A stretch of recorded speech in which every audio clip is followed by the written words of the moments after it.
All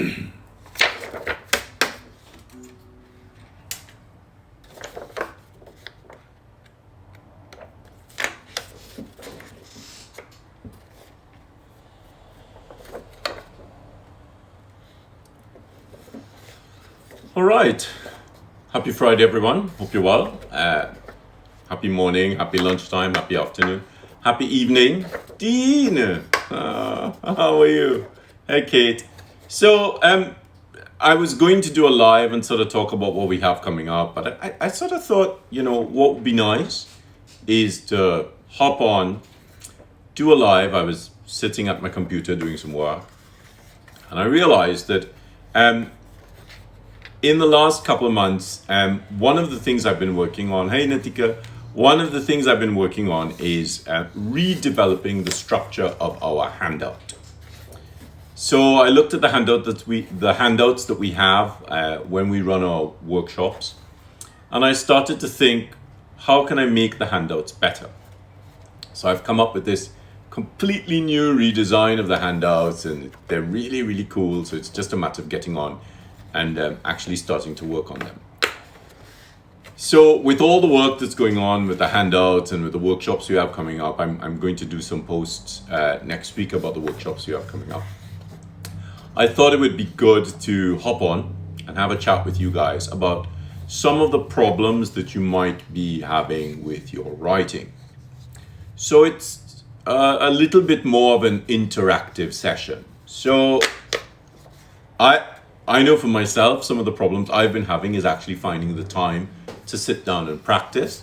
I also know for myself that one of the issues I'm having is I only have a small amount of my stuff around. So I thought it would be good to ask you, what are some of the problems you might be having?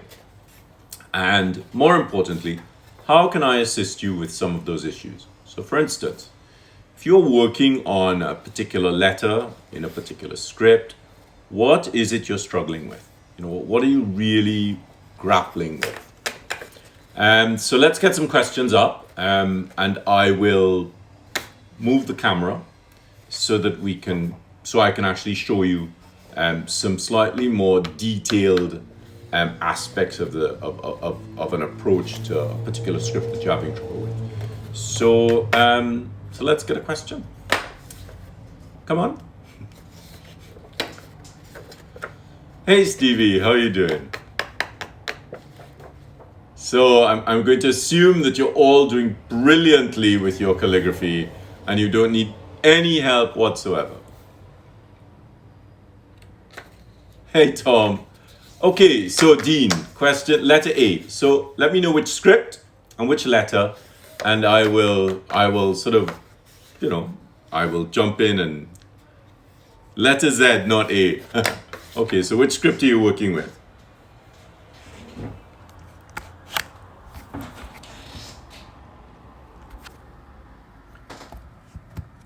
Okay. So Talmon and I have set everything up for the classes, which is really Spencerian script. Okay, brilliant. So, right. Let me just put this on because this will stop the light from reflecting off the table. So the thing about Spencerian script is we just did a brush Spencerian class, which was really quite amazing. The class really looked at some of the issues that you would have with Spencerian script, but it was a much easier approach because it was with a brush pen, a Tombow Fudanosuke brush pen, rather than doing it with a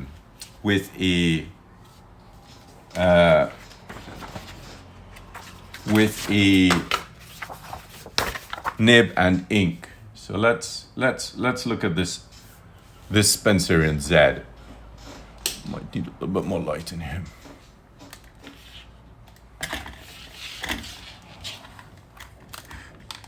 Okay.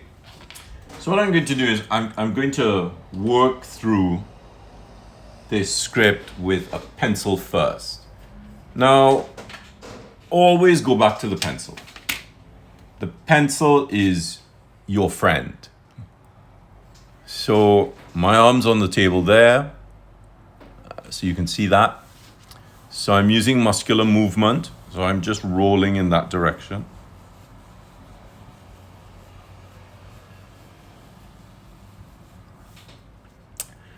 So a couple of things about the Z.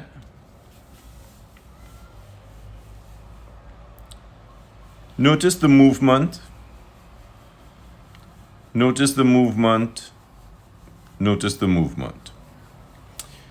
Now, the Z goes through a series of movements. 1, 2, 3, 4. So you actually have this ellipse here,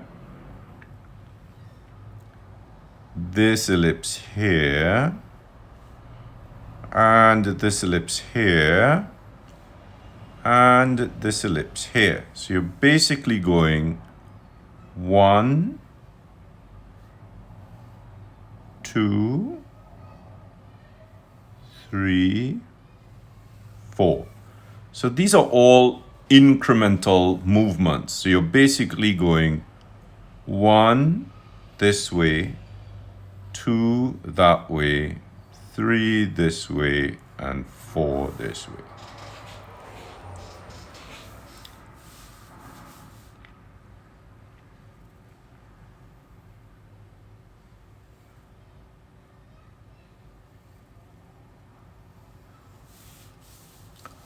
A little top heavy there.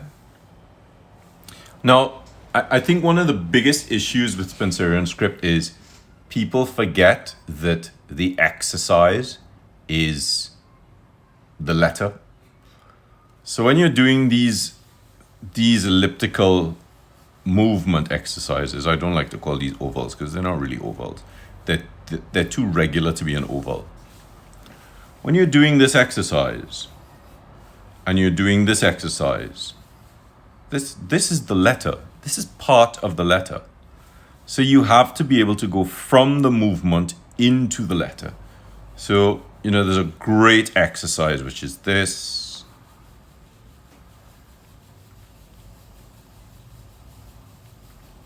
Into this. And that gives you this. Into this. Now, notice I didn't go from here into here. So let's look at that again.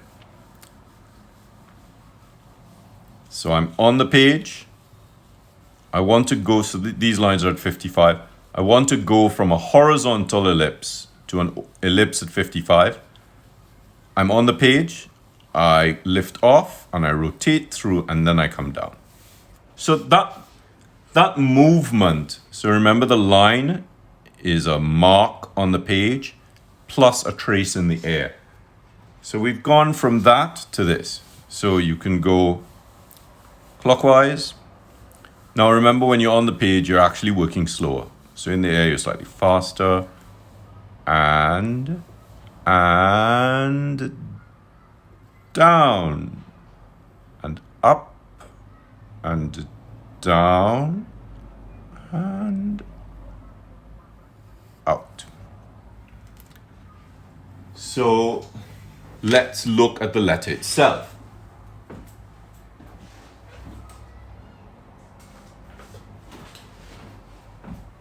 So some of the variations you can find, I've just gone to grab my brush Spencerian folder.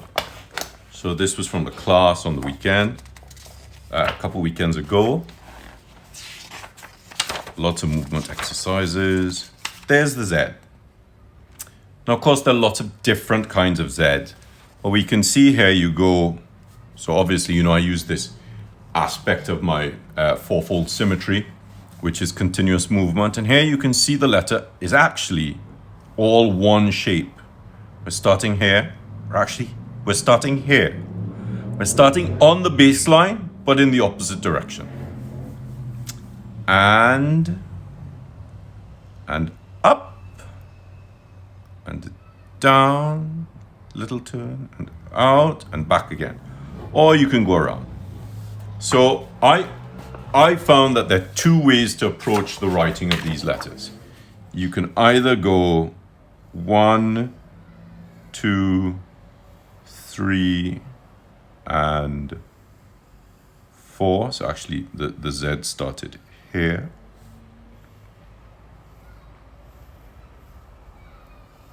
You can either do that, or you can do this.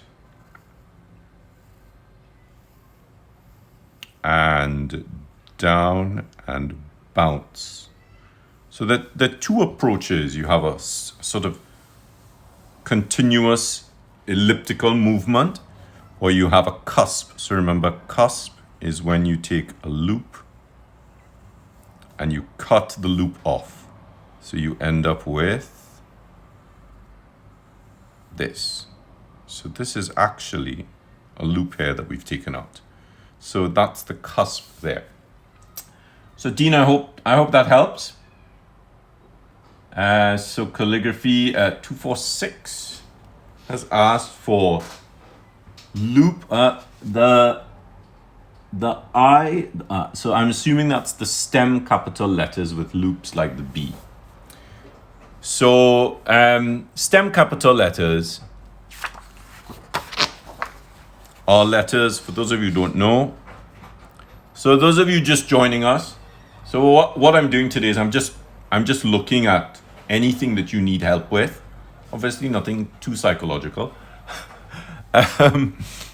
So pick a letter, let me know what script, and I'll sort of walk through it with you. So so the first thing to understand is, what is this stem? So the stem is the line of universal beauty. 1, 2, 3, 4, 5, 6. So in my fourfold symmetry, the line of universal beauty is actually 3 straight lines. The turn is in the top 6th and the bottom 6th. So the middle 2/3 is a straight line. Now, this is a really important thing to understand, because if you don't realize that it's just a little turn and a straight line and just a little turn, what you'll end up doing is this. And that is wrong. I call that the wiggle. You don't want the wiggle on the stem. You really want to get those lovely little triangles at the top and the bottom. See how the middle bit looks completely straight. The reason why you think it's this is because there's pressure in the middle, so there's a little bit of a bulge in the middle, and your eye is pushing here and pushing here, so it feels like it's wiggling, but it's not. So as soon as you get past that optical illusion, it really helps to give you a deeper understanding of how this thing works. So we have, let's just go into here, line of universal beauty. Obviously we can do an eye. And as there are questions about really lots of different things, I'm going to have to get up and move away from the camera to grab different sheets. Let me just grab some more sheets.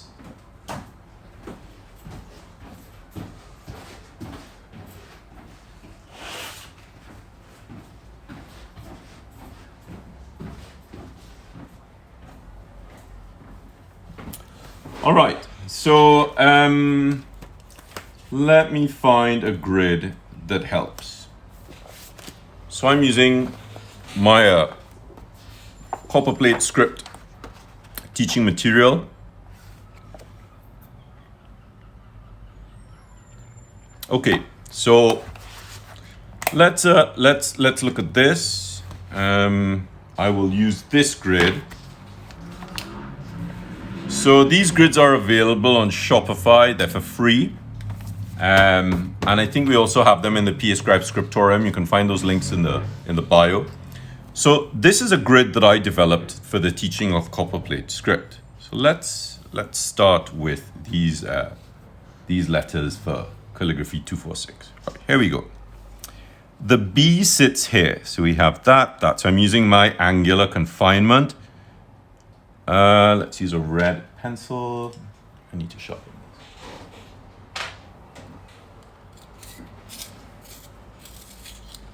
Okay, so angular confinement. 1, 1, 2, 3, 4, 5, 6, 7. 1, 2, 3. 1, 2, 3, 4, 5, 6, 7, 8, 9, 10, 11. Just to add a little flourish in there. Right, let's use a blue pencil. Little turn, straight line, little turn, tangential touch in the middle, and tangential touch, and tangential touch, middle, up, touch, touch there, little turn, touch here, little turn, and touch here. So I'm sticking to the grid that I developed, right? So that tells you that all the letters fit into an angular confinement pattern. So let's look at how that confinement pattern works on a slightly larger scale. So we have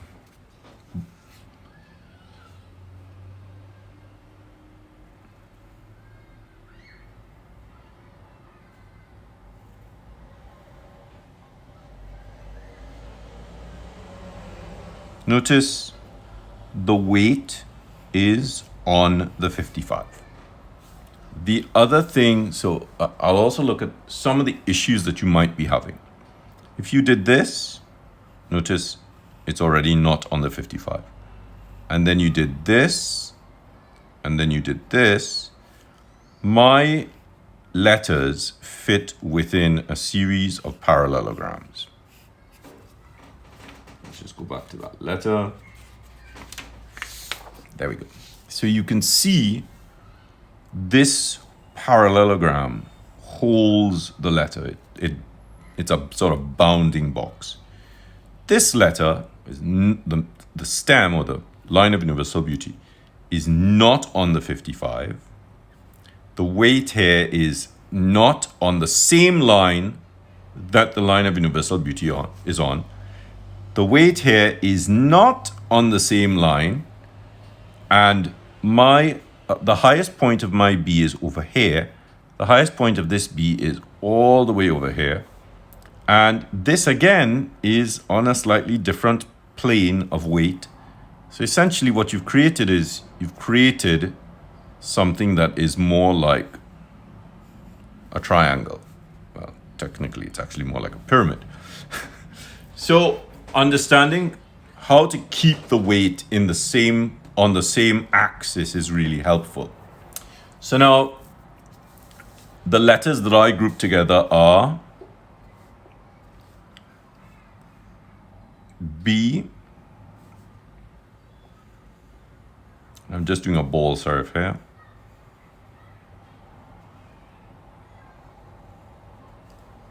R.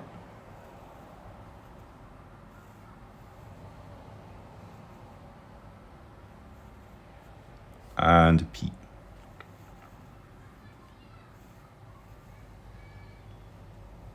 So what I tend to do with these is I tend to make this, if we have a central line here, I tend to make this just under the center line.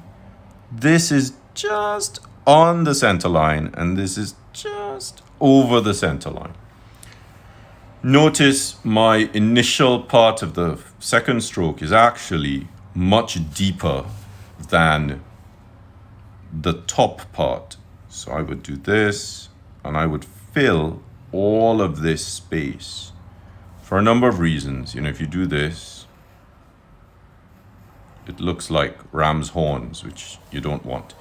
You really want that depth, because it's not just about this. It's also about that. So you start seeing some parallels in the way that these lines work right across the center of that line of universal beauty. So calligraphy 246, I hope that helps. Let's just put this back in its place, and let's put this back on. Actually, let's see if there are any more. questions on Copperplate script. Right. I have a huge problem with the endings of letters in Humanistic script. Oh, what a great question. Fabulous. Okay. I love this question. I'm really glad that someone has brought up a question that is not pointed pen based. So thank you very much, Sparky C. Right, Humanist script. So notice. So if I zoom out, can you see that? If I zoom out,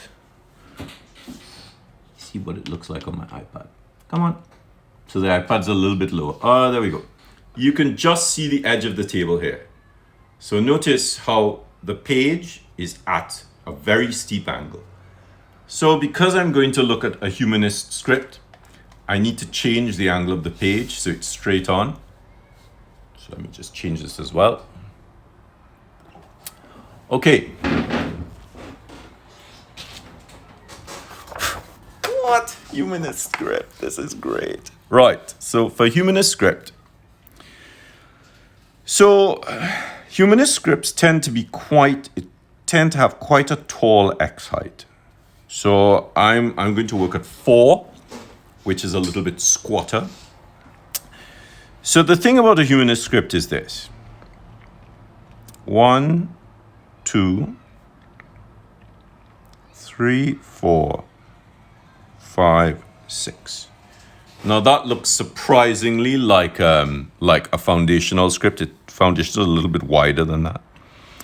So when I do Humanist script, this is how I approach it. 1, 2, 3, 4, 5. 1, 2, 3, 4, 5. 1, 2, 3, 4, 5. And you can go back and you can just go down and back, just to flatten that off. Now you have 1, 2, 3, 4, 5.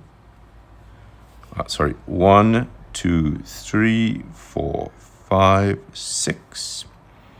And 1, 2, 3, 4, 5. The problem with this kind of serif, let me just zoom in a little bit more.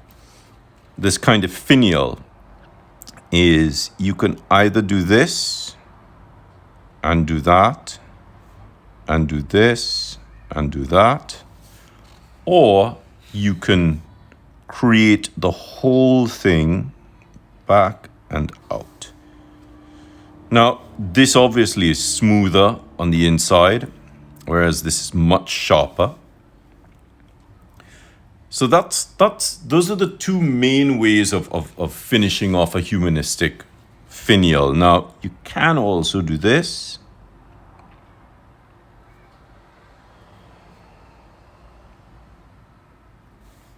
Because you don't necessarily have to finish with a slab serif. And you can also do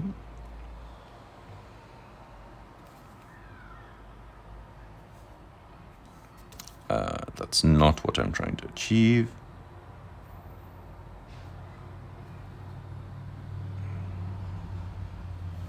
So these are much shorter. They tend to be much more ragged. And as you can see, if I take my time to do the shape, 1, 2, the tendency is to sometimes misjudge the length of the shape. And notice how this is thicker than that. So you might find that as you come out of the letter trying to do the slab serifs after, you'll get different shapes. So the thing about Humanistic script, the Humanist minuscule, is you can't rush it.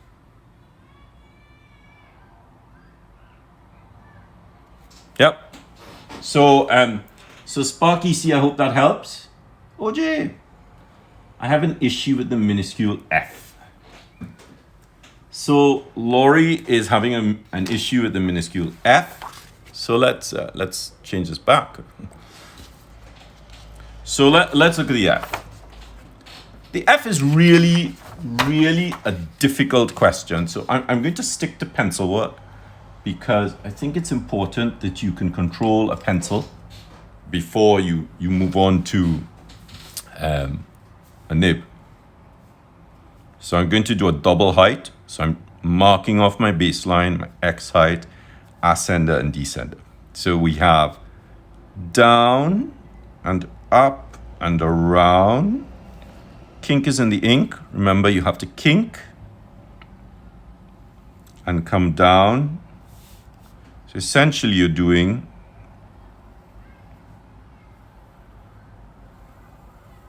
so remember that catchphrase that I came up with 25 years ago? The kink is hidden in the ink. So once you've done that, you have a couple options. You can either go 1, 2, 3, 4, 5, 6, 7, or 1, 2, 3, 4, 5, or 1, 2, 3, 4, 5, 6. Remember, that's your baseline, that's your X height. Or 1, 2, 3, 4, 5, 6, 7, and 8. And my favorite, flourished climbing hairline stroke. 1, 2, excuse me, 3, 4, excuse me, 5, 6, 7. So, so lots of different ways to approach the F. Let me just get some water.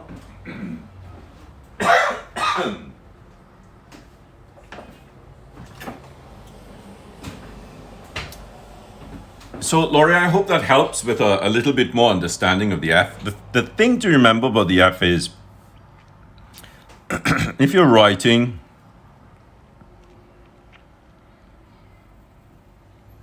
remember the majuscule F needs to always be lower than the cap height because you want to keep the crossbar in.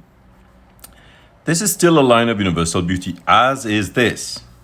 So you still have to consider, now notice if you're practicing, I've gone down to here, I need an ascender. So I would leave a space.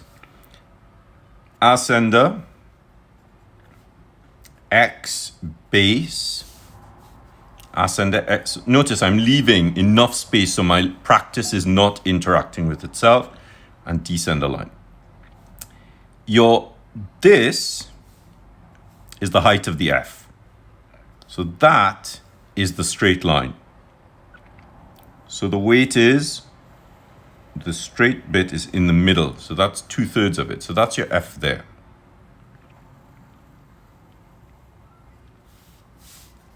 And even if you're going from your baseline up, out, down, look, you've still made that line of universal beauty.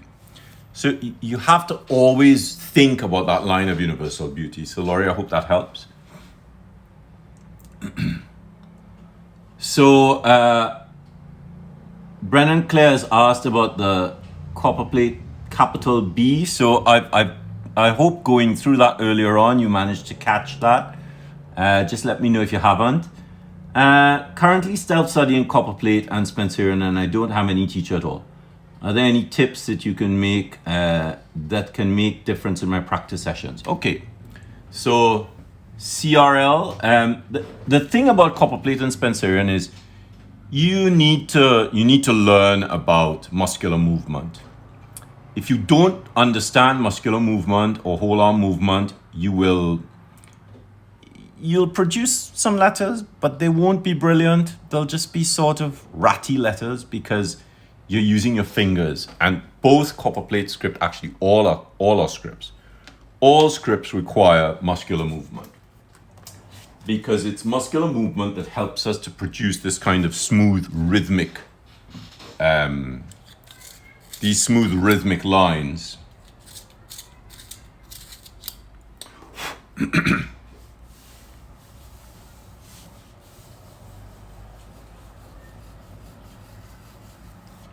So let's kill a couple birds with one stone. So I invented this amazing technique for Copperplate script called my fourfold symmetry. So my fourfold symmetry has angular confinement, which lots of you know about. So I just did this earlier on. So we have the letters, they're confined in an angular pattern. Then the second facet is elliptical confinement. So that shows us that we have a series of ellipses that hold the letter in place. So I don't use the word ovals because these are regular shapes, right? So we have 1, 2, 3, 4, 5, and we have an overriding ellipse, which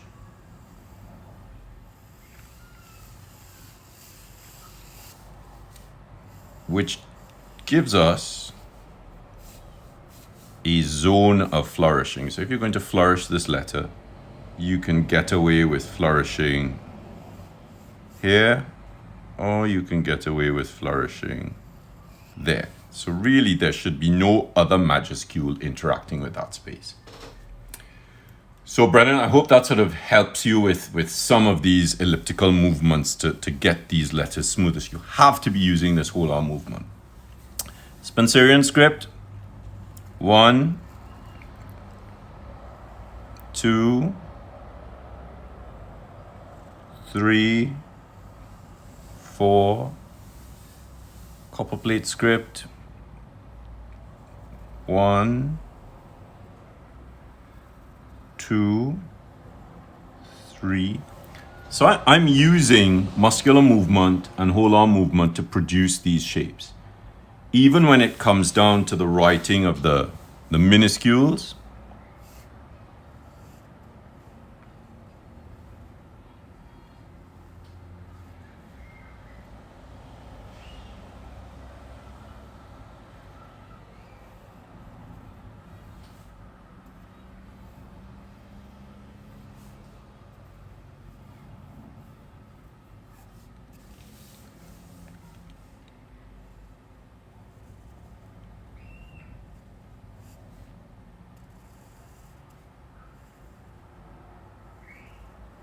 so notice CRL, I'm not using my fingers for this.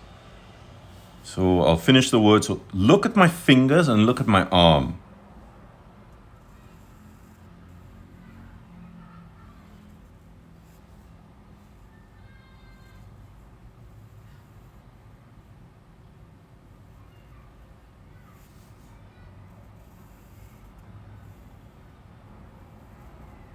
Now there's a little bit of finger movement for the pressure. I might use my fingers just around the turns.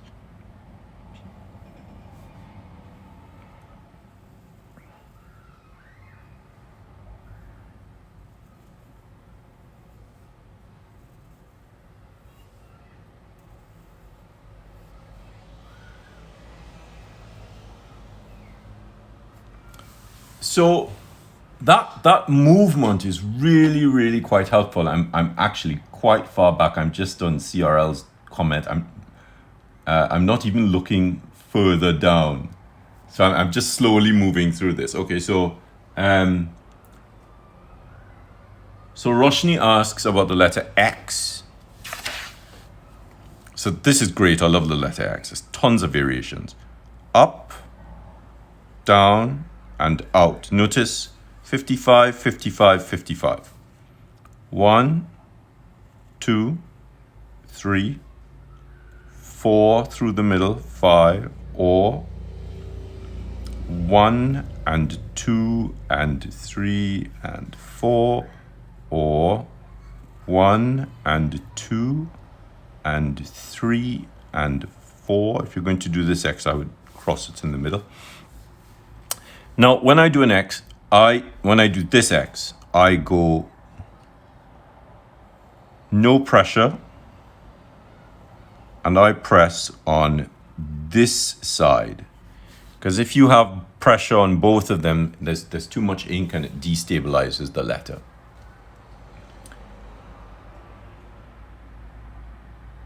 So Tom says unshells are cool. Unshells are definitely cool. Okay, I'm a left-handed person. So, okay, I'm right-handed. So I will use my technique for a left-handed approach. So let's see. What did you ask about? Okay. So it doesn't matter if you're left-handed or right-handed, because you should still be able to produce this elliptical movement. So my problem is my desk is not set up for this, because now my arm is off the desk. So I'm turning the page.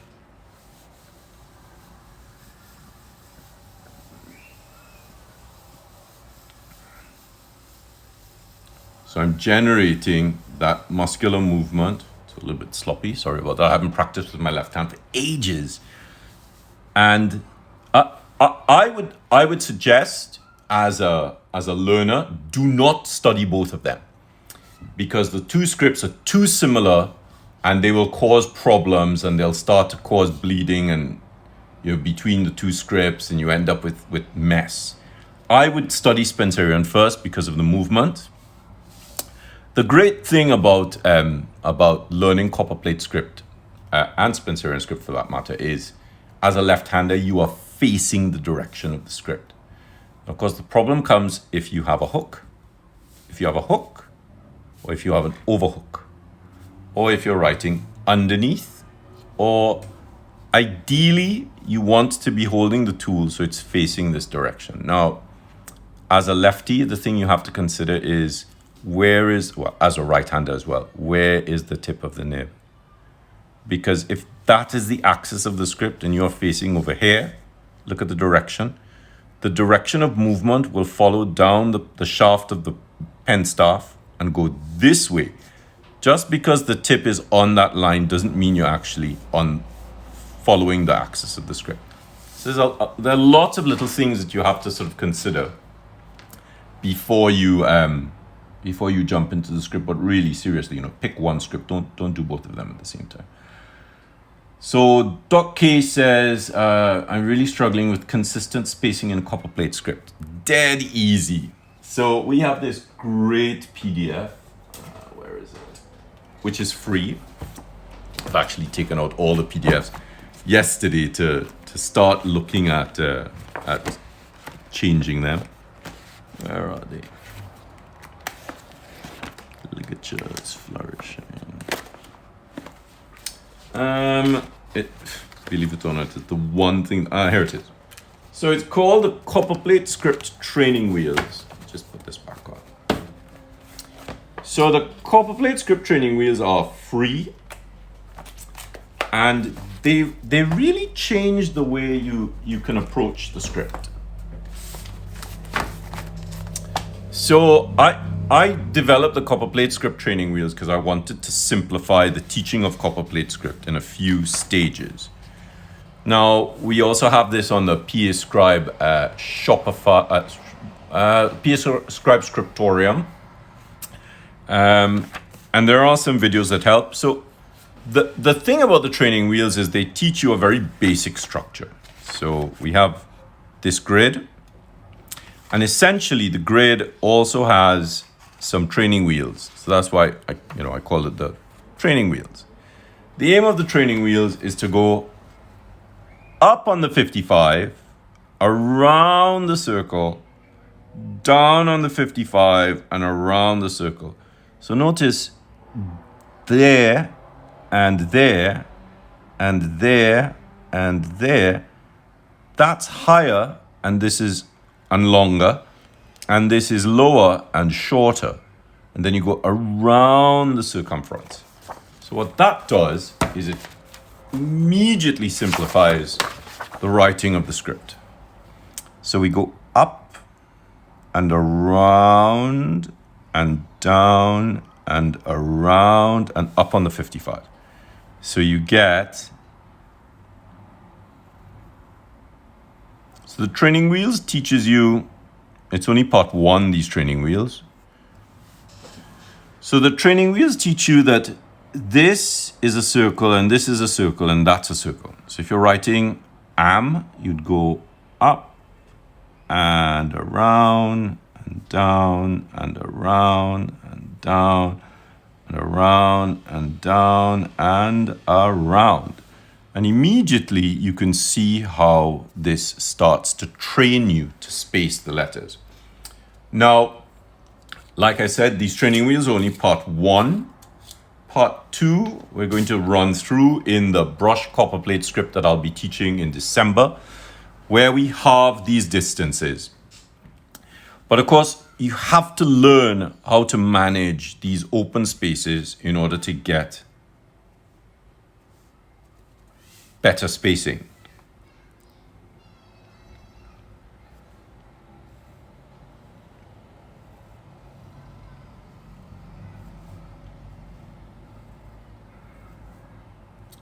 So the other thing to consider is, notice how all my downstrokes are on the 55. So immediately that will space it.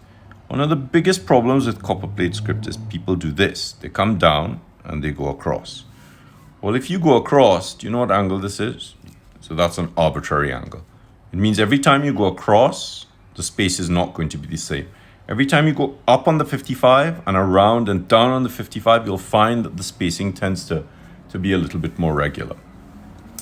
So, .k design, I hope that helps. Okay, Stevie, I'm constantly practicing Copperplate and English vernacular. Love the English vernacular. So if there's a question you have about English vernacular, just drop it in the comments. Okay, so Vinny's asked, I have a problem with the thin strokes in Copperplate. Right. So one of the biggest issues with producing hairlines in Copperplate is control. So even with a pencil, you have this, and this, and this, and this, and that. So you should be able to do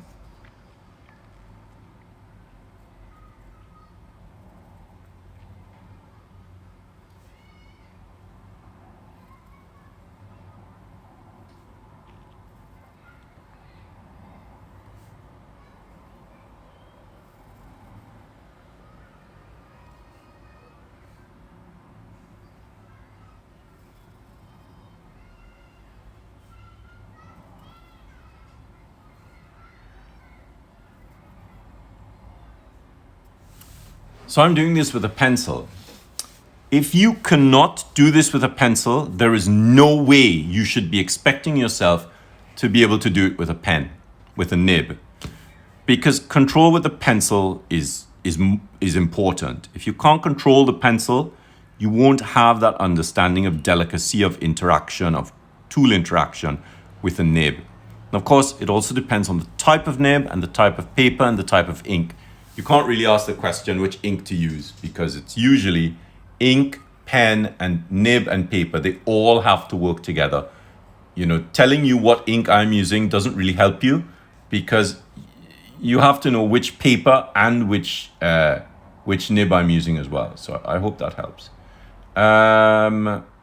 So Dean's asked, so use brush versus pencil. You know, the brush Spencerian class that we did, it's not up yet. We're still sort of working out this new system that we have. The brush Spencerian class is very, very easy, because it doesn't sort of it stops you from having to deal with the hassle of ink as well. So if you're writing, you'd go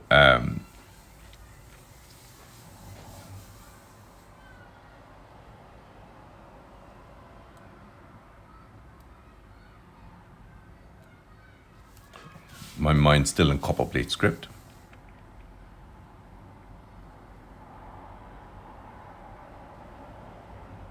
That's not very good. Let's just do it from the bottom.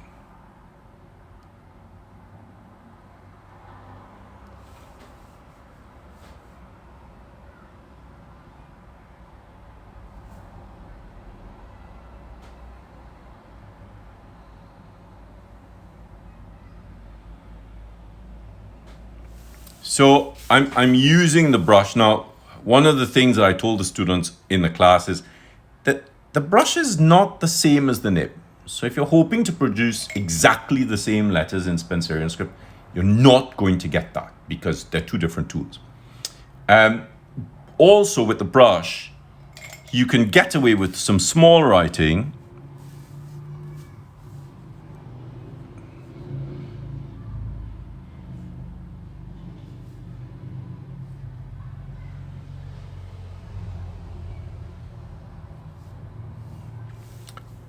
But you won't get that beautiful, thick, squared off top. So that only really happens with a nib. Working with a pencil is always good for Spencerian script because at least it's helping you to understand a little bit more about the structure of the script. So PJ, I don't understand what you're talking about. Not true. I'm working the day job. I will learn all I can by observation.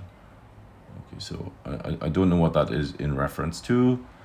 Thin strokes, Copperplate, we covered. Okay. So answer Dean's question. Right.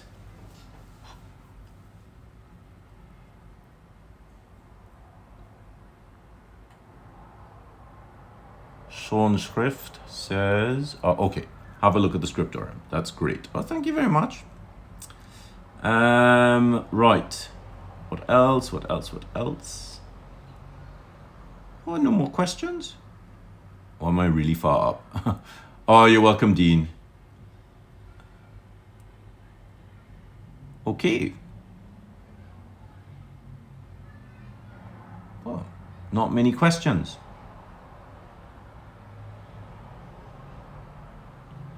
So this is a Derwent 5B pencil.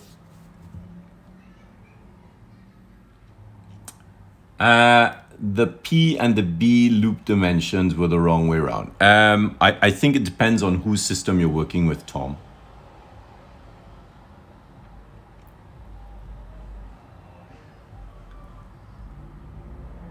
Could you zoom in on the alphabet S?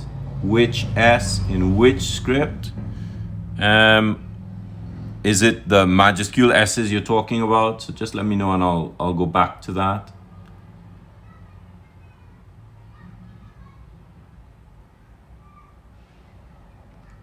Right. Oh, you're welcome, Westside. I'm glad it's helping. So let's see. So Sharon asks, what would you say is the best place to practice spacing between your letters when writing? Okay, so I just covered that with this. So I hope you caught that. So it's using the Copperplate script training wheels, which are really helpful. So you've asked, or any pointed pen script as a matter of fact. Okay, so you can't really say or any pointed pen script as a matter of fact because all the scripts have different approaches to generating evenness of spacing between them. You can't apply this to Spencerian script because Spencerian script comes at 52. You have an overcurve, you have the line, and you have an undercurve. So getting this right is really important. So it's funny, I covered this in the brush Spencerian class. Quite a lot of American penmen, you'll find if you look at the golden age of American penmanship, the connective stroke is anywhere between 20 to 35 degrees. So it can be from here to there. So you can get that, or you can get that. So notice that's there, that's much steeper. So understanding how to produce this thing this connective stroke is what's really going to affect your Spencerian script. So it isn't really a matter of there isn't a sort of template that you can use for all pointed pen scripts. You really have to know which script you're working on in order to figure out how to get that spacing working. Okay, okay. That's great, CRL, that's great. Even though we'd write differently, I tend to be an overwriter when using brush pens because I'm left-handed. But we'll still, yeah. So, an overhook can be quite difficult to do pointed pen work with. I always tell students, if this is your hold, change to a mirror right-hander. So I have a very specific hold that I developed, which is a slightly higher hold. It works for both left-handers and right-handers. The problem with these kinds of holds is the tension it creates here. And because the script at the front, the tool is facing a direction that it's very difficult to produce the letters in the same kind of way. You might have to do them in the opposite direction. So instead of, with an A, you might actually want to come, I guess you're following the same ductus. But the problem is the weight on a brush pen here is very different on the same brush pen here because of how it flexes on the side. So there are lots of things to consider. I think, for me, having injured my hands from writing for so long, it's always about helping students to not suffer. So as soon as you start feeling tension in your hands, you really need to look at that and be conscious that it's not going to continue to get worse. So, Divine Tattoo Studios, how to add some filigree. Okay, so flourishes are an entirely different matter. Actually, I'll use the back of this. So the fourfold symmetry that I developed is based on geometry. And from that geometry, actually, this is something that I'm teaching on the IAMPath virtual class. So this is something I'll be going through. So I developed this fourfold symmetry, which uses angular confinement, touch, touch, touch, touch, touch, touch, touch, touch, touch, touch, and elliptical confinement,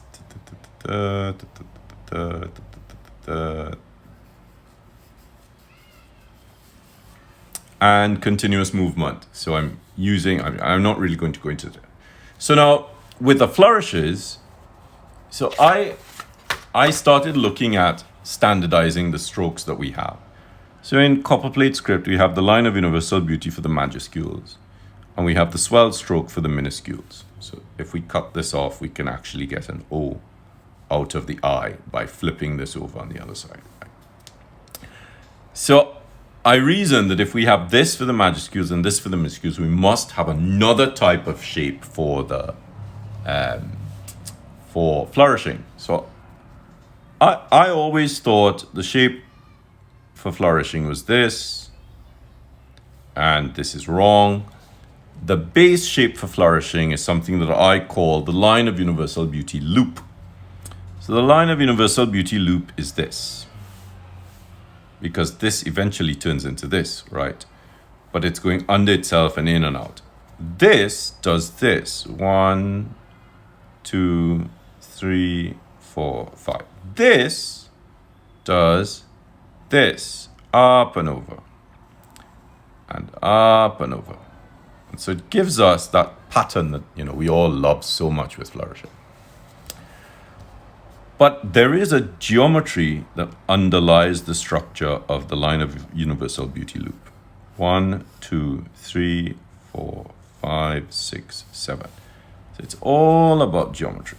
So all these lines are in the same direction. All of these are also in the same direction. So when it comes to flourishing, we have to figure out what is the angular confinement pattern that structures the flourish.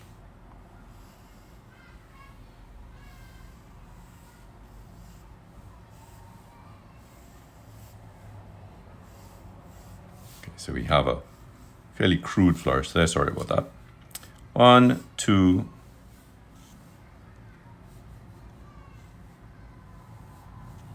1, 2, 1, 2, 1, 2, 3, 4, 5, 6, 7, 2, 3, 4, 5, 6, 7, 8. So this confines it on this side. We have another one here, and another one here, and another series of them there. So immediately you can see how the flourishing is really sort of tying this stuff together. Businessland PT. Oh, wow. Yay, Portugal. Woohoo. So adding flourishes to something really is about how we get the flourishes to how we confine the flourishes, because it's only really by confining the flourishes do we get a chance to work within the pattern. Obviously it's a little bit more complicated than that, but I hope that's given you a sense of how to structure your flourishes a little bit better. Now if you're doing a letter,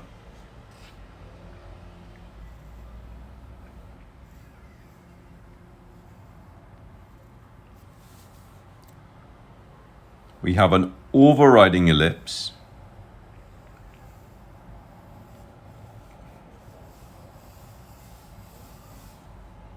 which generally gives us a sort of, and this is why I called my manual a yin and yang approach, because it gives us a sort of yin and yang pattern in reverse. Now, the letter is here. This would stop here, but we have all this space in order to balance the letter properly. And this gives us a zone of flourishing. So if we go beyond this zone, we have to find a way to balance the structure of the flourishes in relation to this all-encompassing ellipse. So I hope that helps. Where are we at? Will you discuss thin strokes for a lefty? Okay, so chalk it up. Oh, what a great name, chalk it up, yay. So the thing about left-handers and hairline strokes, actually let me get a pen for this. I'm assuming you're talking about Copperplate script. So let's get one for both hands. Right. So as a right-hander, I developed my own hold, which is a much steeper hold. Now that allows me to produce hairlines, but notice if I'm going to write, I would have to turn the page and I would have to turn myself. So I'm actually facing the axis of the script. So that helps me to produce really fine hairlines in this direction. Now as a left-hander, let's actually look at this with some lines on it. So I would be here. As a left-hander, it doesn't matter if you're right-handed or left-handed. The thing about strokes is this. The tip of the tool, do you see how I'm facing the axis of the script? If I apply pressure, the tines will spread. Notice I'm not leaning on one side. I'm actually straight ahead. You can have a little bit of a lean, but if it's too much of a lean, you're only really on one tine and you need to be on both tines. So the whole thing about this is facing the axis of the script. As a left-hander, you're already facing the axis of the script. So this is as a mirror right-hander. Now notice, for me, this is the edge of the page, of the table. So as a right-hander, I'm writing uphill. As a left-hander, you are writing almost parallel to because the edge of the table is here. So you're sort of parallel to it. It's all about this. Where is the nib facing? Now, I would use a slightly steeper hole. The reason for that is, if you use a steeper hole, I'm just going to tilt my hand down. This is the page here. You have a little triangle of space so that you're not smudging yourself as you're writing. Now, if you hold the tool here, obviously the tines cannot spread at this angle. because they're not facing the 55, they're facing the horizontal. So some lefties hold the tool like they hold the tool like this. So if you're holding the tool like this, remember, the thing to remember is where is the axis of the nib, right? If you're holding the tool like this, then the page has to be here, because you have to make a downstroke here and press there. So you have to flip you have to be writing upside down. Now the tool will help you if you're writing upside down. I think left-handers are much better at this kind of thing because of the way their brains process information. Teaching left-handers is an amazing experience. Now, when it comes to hairlines, you can't use your fingers to push. So if you're doing this, you will never get a decent hairline. So by holding the tool slightly steeper, you'll find that the tines don't spread as easily, and you have a better chance of producing a smoother hairline that is not shaking. So brilliant. So Alejandra asks, can I use any pencil or do I need a special number? The thing about these special number pencils is they're softer. So this is a 5B, so it's much softer.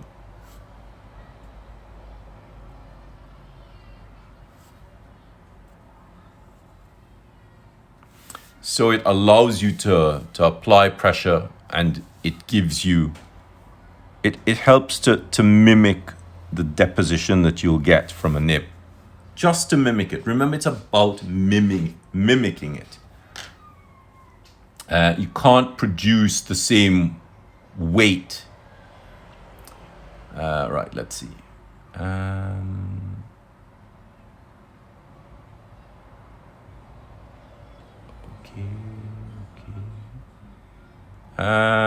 How do you join a capital F, capital A to an F? Yay, London Graphic Center, woohoo!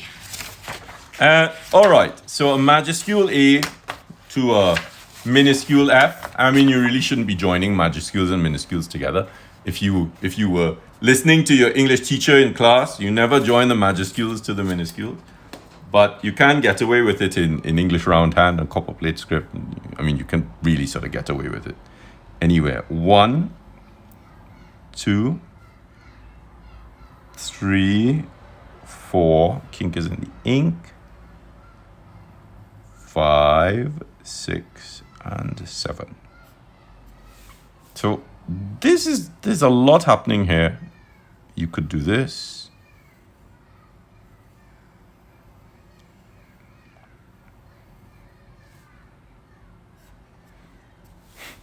There are tons of ways to do this. I think the issue here is how do you what are you writing? I guess, you might be writing after. You could make it even simpler than that and come down and stop and join this way.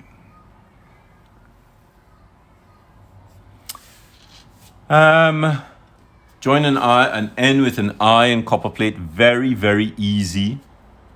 So remember earlier on I was talking about going up on the 55 and down on the 55 and up on the 55. So there are two types of joins here that you have to consider. Historically, the English writing masters came up with two aspects of joining. We have an indirect join, which is up and over, and we have a direct join, which is under and in. So we have this. So decide on which one you're going to use. So if we're going to join an N with an I, you would go N, and I would use the indirect join. Now you can use, I would use the direct join. You can use the indirect join, but there's sort of one extra space in here that's a little bit sort of awkward. It depends as well if you have a lot of space, because if you have a lot of space and you're trying to make up space, you can get away with the join.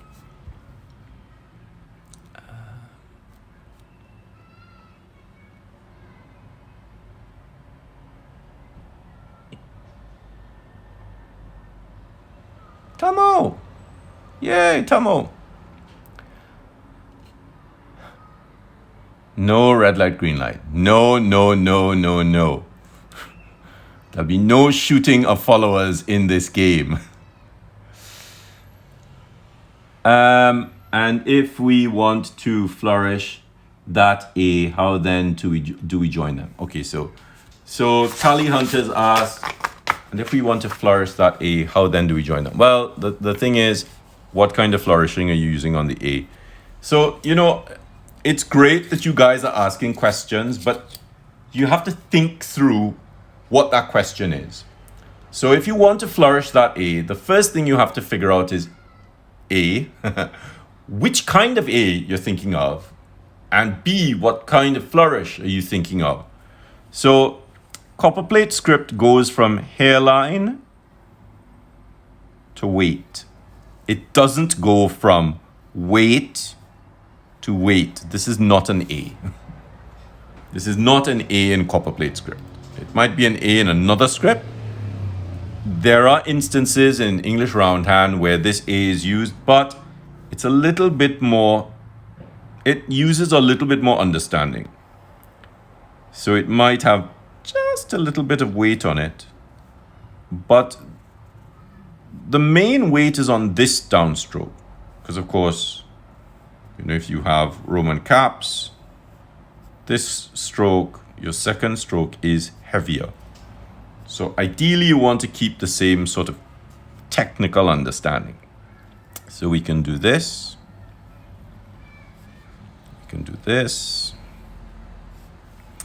and you can cross with a little loop there, and you can add a balancing flourish on the front here. Equally, if you come down on this letter, and obviously this will be the beginning of a sentence, you're not pressing.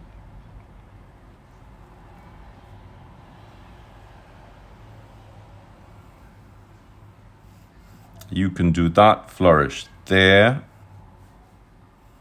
You can actually join this to the F.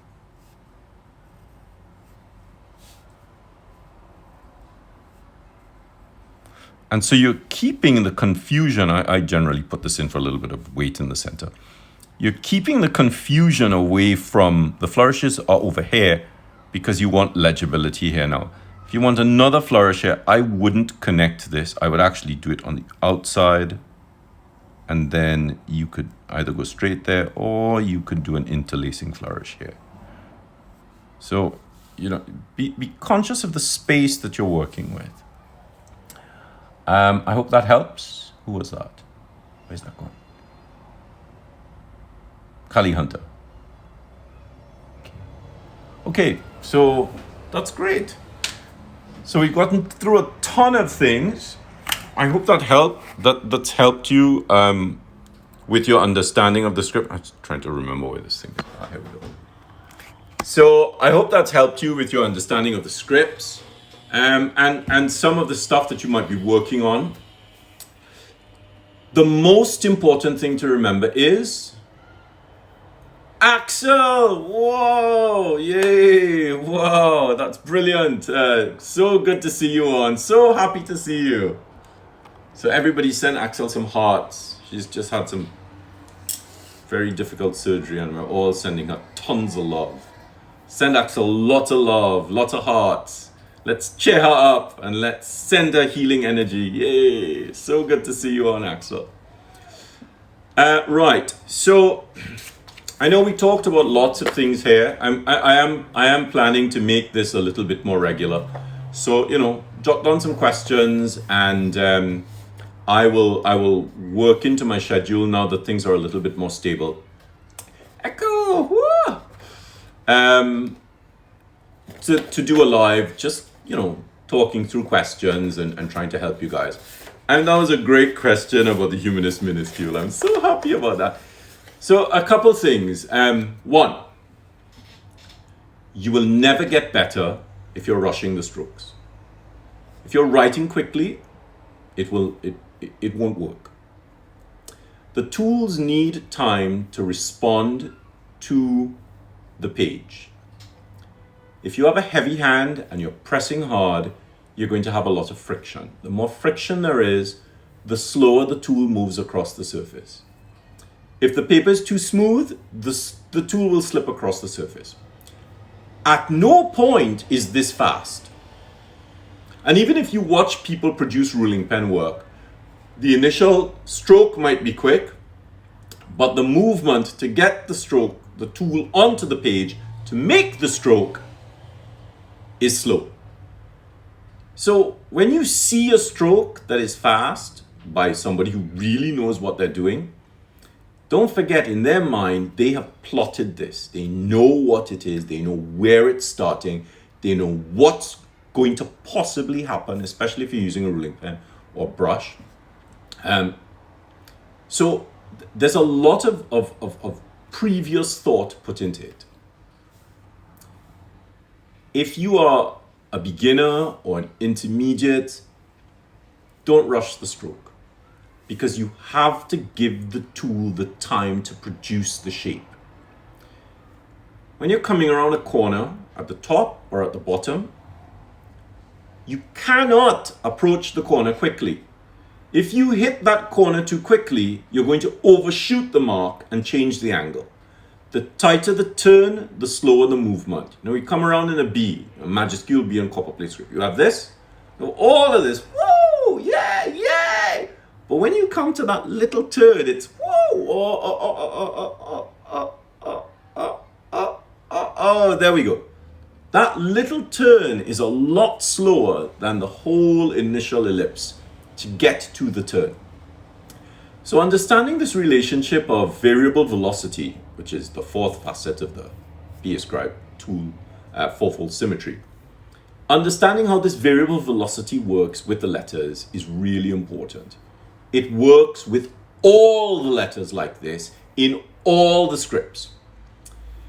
The next thing to work on is your breathing. If your breathing is erratic, or if you're holding your breath while you're writing, it's not going to work. Because if you have a long word, you'll run out of air and you have to stop, and the rhythm and the structure and the specific quanta of energy in that word will be broken because you're not breathing rhythmically. You have to be breathing as you're writing. As soon as you hold your breath, you're not only suffocating yourself, you're suffocating the writing. So you have to have this openness in your approach to the writing. Muscular movement is critical. Muscular movement and whole arm movements are really important movements for every single calligraphic script we do. Muscular movement is not an American invention. It has been used by writing masters throughout the centuries, and even you can see in books, in illustrations, in manuscripts of scribes, the way they're holding the tool, they are using that muscular movement. You really need muscular movement and whole arm movement for textualis, for flourishes and fraktur. So it's not just for Spencerian script. So we had a couple questions about learning two scripts. Don't learn two scripts at once, because you're dividing your attention. There is something called transference of skill. Work on one script at a time. The better you get at one script, the more skill you will have to transfer to the other script. If you're really desperate to work at two scripts at once, make sure that they are diametrically opposite. So don't learn Copperplate script if you're learning Spencerian. Pick one. I tend to tell students to do Spencerian first because it helps them to understand muscular movement, but it's not necessary. Copperplate script you might find is actually easier than Spencerian because Spencerian is much lighter and it's much smaller and it's much faster to write. With Spencerian script, you have unshaded, partially shaded, and fully shaded. With Copperplate script, every downstroke has pressure. So it's a little bit more regular, you know, in its rhythm. It's a little bit easier to understand the rhythm of Copperplate script than it is Spencerian script. Making sure your tools and materials work will always make sure that your practice will actually be enjoyable. Don't practice more than half an hour. If you're sitting there practicing for more than half an hour, you are putting your body under undue stress. Get up, go for a pee, have some water, stretch, do something.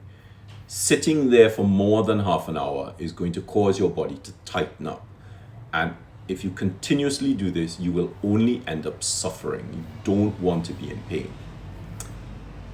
As we're on the topic of pain, if you're holding a tool and your hand is hurting, that is a problem. That is a big problem because it means you will have incremental buildup of tension in the hand, in the wrist, in the fingers, in your shoulder, in your neck, in your back. Sort out your posture, sort out your placement, sort out your positions. Of course, there are those 3 videos that I have on YouTube, posture, placement, and position. They have helped thousands of people. If you want to go a little bit deeper, we have, so those videos are, you know, they're roughly 10 minutes each. We have more detailed videos in the PAScribe scriptorium, and they are like nearly 7 hours of content on how to sit at a slanted table or at a straight table, all these different things. But start with the free videos. You know, go and look at them on YouTube and try and implement them. If you are in pain, you are doing something wrong. It is as simple as that. If there is pain, there is a problem. If there is a problem, there must be a solution. Now, you have to be aware of this. Once the pain has gotten to the point where damage has occurred, that pain will always be there. It will be constant and it will be chronic. You cannot let yourself get into that position. If you're holding the tool and it's hurting, there is a problem. Why is the tool hurting? So the tool is probably hurting because you're squeezing it, which means there's something wrong with the way you're holding the tool. If your back's hurting, it probably means you're leaning over the work, you're slouching, you're squeezing yourself in.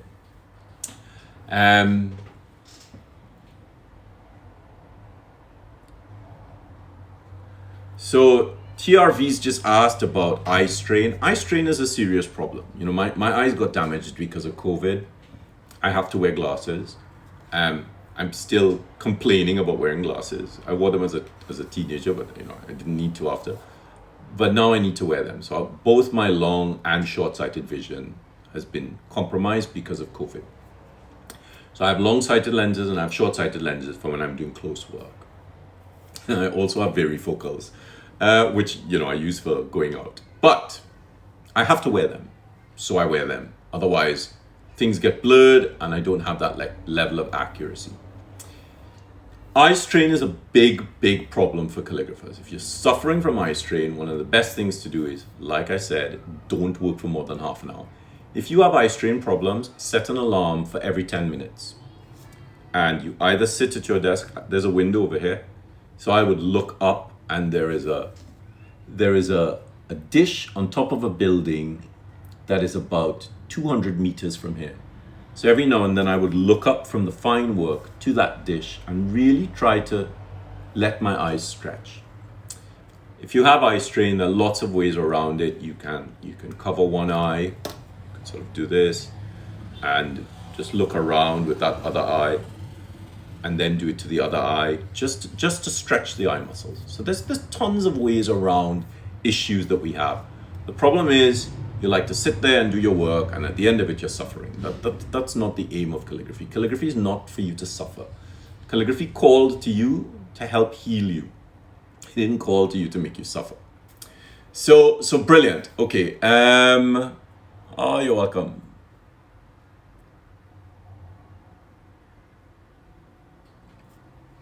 All right. So I'll leave this up in the PAScribe